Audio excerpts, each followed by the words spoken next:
comme ça ne vous a pas échappé, il y a une guerre tarifaire mondiale entre les Américains et le reste du monde. Pourquoi? Parce que Trump estime que les Américains n'ont plus de job industriel et qu'il faut revigorer l'industrie américaine. Et pour ce faire, il a décidé de faire une chose. Tous les pays qui vendent plus aux États-Unis que les États-Unis ne leur vendent ont détruit l'industrie américaine. Donc par conséquent, il faut imposer les tarifs et les forcer à investir massivement dans les industries américaines pour employer les Américains. C'est une stratégie simple qui peut paraître crédible. Maintenant, ce qui se passe, c'est qu'il y a certains partenaires qui ont accepté ça. Il y a Taïwan et il y a plein d'autres compagnies qui ont accepté de dealer avec Trump, comme lui-même dit. Mais il y a d'autres pays qui ont décidé de faire autre chose, notamment la Chine, qui a décidé de retorquer avec les droits de douane aussi massifs que les États-Unis ont décidé de faire contre eux.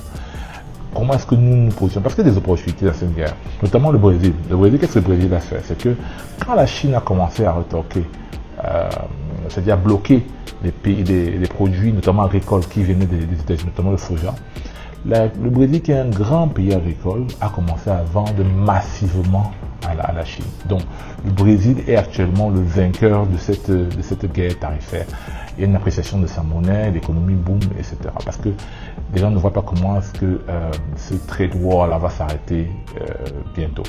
Donc, le Brésil gagne. Ça aurait pu être les Africains.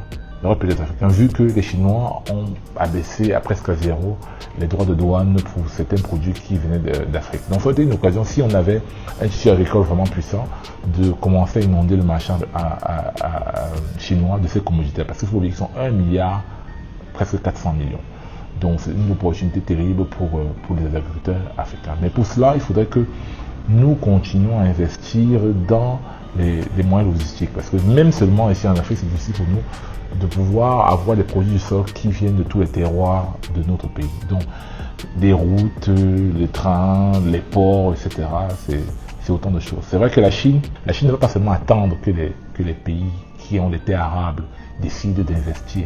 Je pense que la Chine va aussi être proactive et décider d'allouer des crédits à tous ces pays-là pour augmenter les infrastructures. On a vu dans ce sens-là que la route Douala-Yaoundé, par exemple, il y a eu un investissement.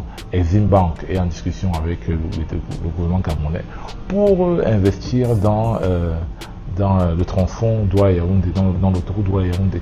Ça fait partie des stratégies logistiques pour permettre à ce que les produits qui viennent par exemple d'un pays comme le Cameroun, qui a quand même beaucoup de terres arables, beaucoup de sources d'eau douce, puissent arriver en Chine.